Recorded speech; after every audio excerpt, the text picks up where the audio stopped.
à pouvoir faire le service de votre dette, donc rembourser, n'est-ce pas? Ce sont des obligations qu'il faut savoir tenir et cela entre aussi dans le cadre de la bonne gouvernance.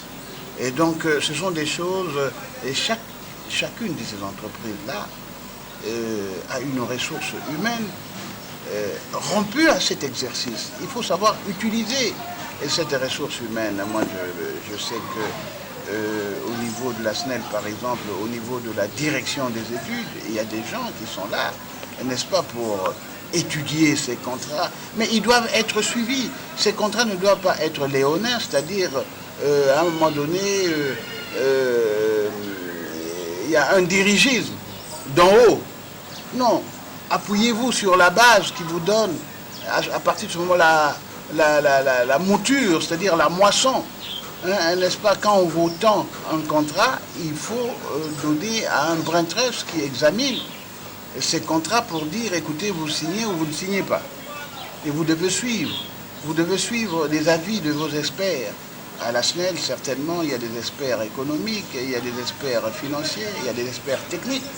Donc, ils vous préparent une mouture, n'est-ce pas, que le PDG prend, qu'il transmet au comité de gestion, au conseil d'administration. Et c'est cela la bonne gouvernance. Honorable, maintenant je vais recentrer les choses dans le cadre de la décentralisation. Prenons par exemple une entreprise comme la Société nationale d'électricité, qui est habilitée en même temps à produire l'électricité, à le transporter et à le commercialiser. Il y a certaines langues déjà parmi certains spécialistes qui estiment que il y va de l'intérêt de toute la communauté nationale que la SNEL, par exemple, soit scindée en trois, où on cède la production à une autre entité, le transport à une autre entité et la commercialisation également à une autre entité. Parce que la machine semble un peu lourde, où l'administration ne manifeste pas cette capacité de gérer toutes ces trois actions. Pour résultat, la RDC, avec tous les cours d'eau que nous avons, 20% du territoire national seulement est électrifié. Écoutez, moi je crois qu'il faut toujours regarder, je dirais, l'histoire. Le problème, c'est un problème de coordination. Mais c'est justement à la faveur de la crise financière actuelle, on voit qu'à un moment donné, l'État doit réguler, doit surveiller cela. Parce que l'État, n'est-ce pas, il a besoin à ce que toute sa population soit électrifiée. Il a besoin à ce que toutes ces industries aient l'énergie électrique. Et pas travailler comme on travaille aujourd'hui, ces industries, avec des groupes électrogènes. Est-ce que vous vous rendez compte le coût que cela fait en termes de charges d'exploitation pour ces industries? Alors que, n'est-ce pas, lorsqu'on fait les statistiques, la SNEL, il y a le barrage de Mobaye qui est inopérant aujourd'hui. Il y a le barrage d'Inga, n'est-ce pas, qui travaille à une faible capacité. Nous avons connu Zongo, nous avons connu toutes ces plateformes, ces barrages qui aujourd'hui ne fonctionnent pratiquement pas. Quelle est la cause? Quelle est la cause? Alors on doit savoir la cause de cela. N'est-ce pas? On doit savoir la cause de cela. Et on doit nous le dire. Nous connaissons peut-être, mais nous ne sommes pas les techniciens, les véritables techniciens de cela. Nous ne sommes pas les techniciens. On doit nous donner les informations pour qu'on puisse, à un moment donné, on doit savoir faire les états généraux, justement, de tous ces secteurs. Le secteur de l'eau, c'est un secteur très important. Le secteur de l'énergie électrique, c'est un secteur très important. C'est ça qui conduit l'industrialisation du pays. L'énergie électrique. Partout on en parle. En France, aujourd'hui, on voudrait modeler. On voudrait quitter, justement, parce qu'ils sont très avancés dans l'énergie atomique. Mais c'est l'industrialisation. Nous devons avoir une capacité installée très forte pour prétendre à une industrialisation de notre pays. Et moi, je comprends cela également dans les 5 chantiers du président de la République. N'est-ce pas, au jour d'aujourd'hui, ne parlons pas seulement de Kinshasa, mais dans l'arrière-pays. Alors, tout cela, c'est l'économie du pays. Si, au jour d'aujourd'hui, un dossier que nous avons géré au niveau de l'Office de gestion de la dette publique, la zarianisation, que je considère comme le premier pillage de notre pays, on prend des entreprises qui appartenaient à des particuliers étrangers, on confie, sans choisir, sans sélectionner comme il se doit, à des autochtones qui ont abîmé toutes ces entreprises. Mais, moi je me souviens bien, les Portugais, les Grecs, ils avaient tous des modules capables de fonctionner, n'est-ce pas? Ils faisaient du pain, ils avaient des écoles, ils avaient des cantines où les gars pouvaient aller acheter le poisson salé. Ils avaient des petites turbines qui fabriquaient de l'électricité. Donc il y avait un effet d'entraînement partout. Ce qui n'existe pas aujourd'hui. Ce qui n'existe plus aujourd'hui. De telle sorte qu'à l'orée de l'indépendance, notre pays connaissait une croissance qui n'avait pas à envier à des pays comme la Corée du Sud. Vous voyez, ces gens-là, avec ces modules, avec ces pôles de développement, n'est-ce pas, avaient tout ça. Donc des cantines, des magasins, et des turbines. Les écoles, on parle aujourd'hui de missionnaires, ils avaient des turbines, ils créaient l'électricité. Mais alors, justement... Donc, ce que je voudrais dire, c'est qu'il faut une réflexion où nous allons. Une fois, j'ai dit et j'ai prétendu que, pour moi, le barrage d'Inga était un éléphant blanc. Alors, comment expliquez-vous ça? Mais les gens, n'est-ce pas? Mais écoutez, un éléphant blanc, c'est-à-dire quand il est incapable d'assurer, hein, n'est-ce pas, l'objectif qu'on lui a assigné, n'est-ce pas, ça devient un éléphant blanc. Le courant, même quand on le vend à l'extérieur, il passe d'Inga, tout le monde est dans le noir. Alors, mais mon ami, à quoi ça sert? Je veux bien. Et même cet argent, on ne le voit pas. On vend du courant au Congo-Brazza, on nous le dit, mais cet argent va où?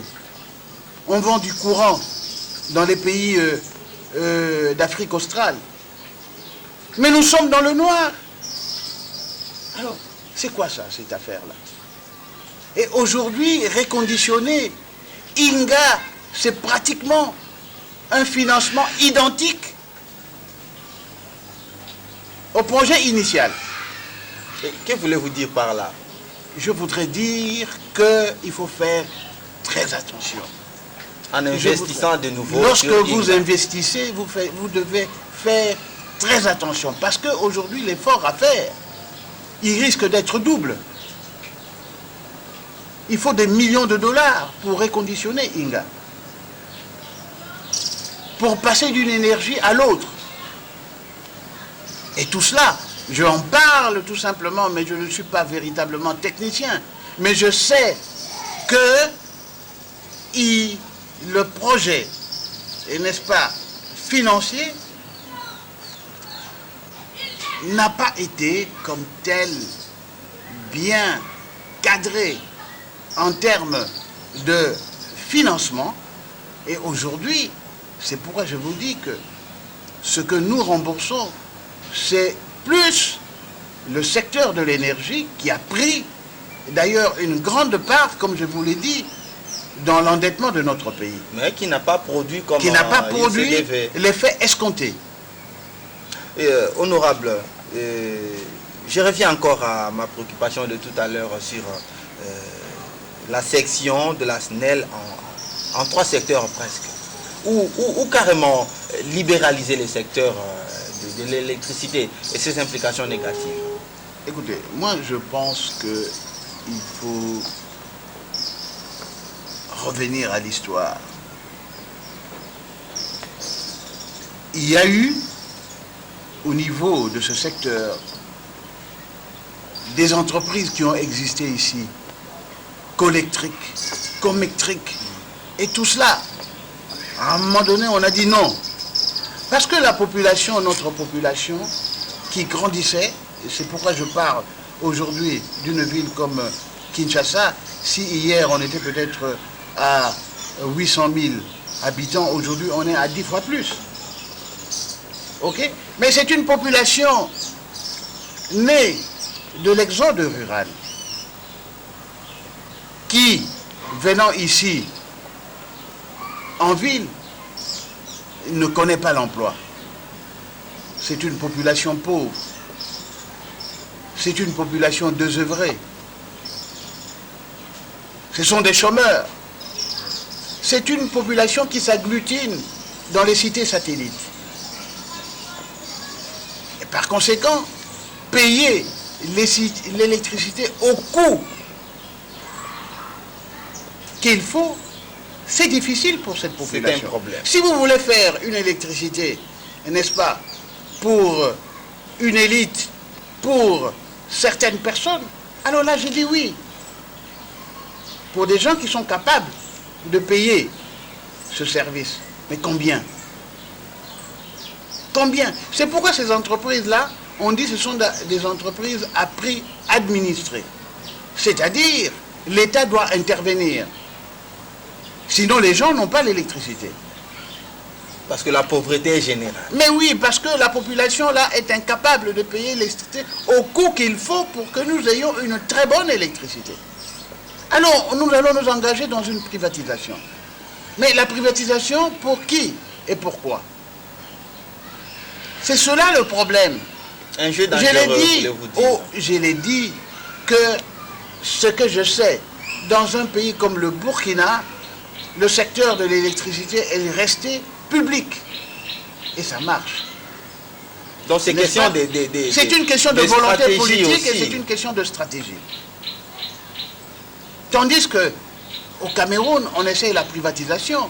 Mais celui qui arrive et qui doit mettre ses fonds pour que ça marche, il doit connaître un résultat. C'est du commerce. Donc ça devient du commerce. Et là, il faut choisir.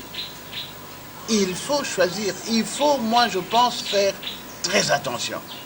Et moi, je crois que l'État peut arriver à canaliser tout cela. Privatisation de gestion, privatisation de quoi. Mais ce que moi, je cherche, c'est qu'il faut arriver à un modus vivendi pour que la population ait de l'électricité. Nous sommes là. Nous avons tous, quand on a un peu de moyens, des groupes électrogènes. Mais vous savez ce que ça coûte. Mais si aujourd'hui on dit des entreprises qui ont des groupes électrogènes, vous savez ce que cela coûte. Conclusion, ces entreprises ferment. Et honorable, il y a encore une manière aussi bonne de procéder, c'est-à-dire celle d'encourager des productions d'électricité locale. Je prends l'exemple de Kananga par exemple, où Miba a son mini barrage et il fournit de l'électricité au bénéfice de la population environnante. Nous avons des cours d'eau au Bandundu où en reportage nous avons envoyé nos journalistes qui sont arrivés à détecter un ingénieur de l'ISTA qui a conçu un moteur et avec ce moteur il y a une population de 400 personnes dans un district qui bénéficie de l'électricité rien qu'à partir d'un cours d'eau, d'une rivière aussi minime.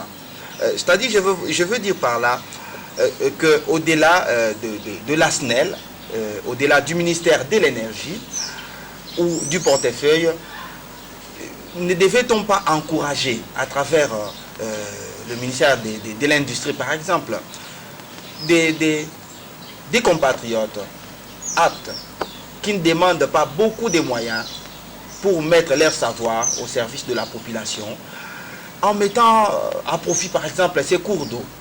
Et c'est pourquoi je disais qu'il faut réfléchir, il faut les états généraux justement du secteur énergétique, donc de l'eau et de l'électricité. Mais ce que vous venez de dire, je venais de vous le dire en parlant justement de l'azarianisation, en parlant de ces privés qui avaient des modules et qui produisaient ce que vous êtes en train de dire là, n'est-ce pas? Des modules pour produire de l'électricité. On a connu cela. Et là, on peut laisser le barrage Dinga un peu tranquille. S'il y avait des productions disons locales. que laisser le barrage Dinga tranquille, l'investissement est déjà là, mais on pourrait composer, faire une composition. N'est-ce pas? Moi, je suis parti à Kisangani une seule fois, visiter la Soteski, mais il y a là-bas la Chopo, n'est-ce pas? Donc, il y a un barrage qui fournit de l'électricité. Donc, nous avons aujourd'hui, je crois, à mon avis, et c'est pourquoi je parle de cours d'eau partout, il y a des modules qui peuvent se créer. J'avais un ami ici qui avait une turbine qui produisait de l'électricité dans sa ferme. Il y avait un effet d'entraînement. Donc, ce que moi je veux, c'est que tout le monde ait l'électricité. Mais il ne faut pas faire dans nos pays des grands barrages. À un moment donné, l'investissement, il est tellement grand, mais pour l'entretien, ça devient compliqué. Le problème que nous avons, ce sont l'entretien de tous ces barrages-là, qui coûtent tellement cher. Cet entretien, et quand il n'y a pas de moyens de paiement, quand on n'est pas appuyé par l'extérieur, ça crée des problèmes. Alors, s'agissant du barrage de Mobaï, Mbongo par exemple, on devait le faire entre trois pays. La République du Zaïre, à l'époque, la République, n'est-ce pas, du Congo, Brazzaville, et la République centrafricaine. Mais les autres sont dégonflés. Par conséquent, nous avons un barrage qui est inopérationnel aujourd'hui, là. Parce que ça coûte cher. Mais nous devons rembourser. Et la SNEL a des problèmes avec les créanciers sauvages qui ont financé justement ce barrage, qui réclament leur argent. Et tout cela, ce sont des choses qu'il faut résoudre. On ne peut pas laisser les choses dans cet état continuer à pourrir. Il faut connaître et il faut savoir résoudre ces problèmes. Quand on ne connaît pas, on ne peut pas résoudre ces problèmes. Mais il faut connaître. Il faut la connaissance des choses pour pouvoir essayer de résoudre ces problèmes-là. Et ça, c'est très important et c'est pourquoi j'en parle. Il faut qu'on en parle.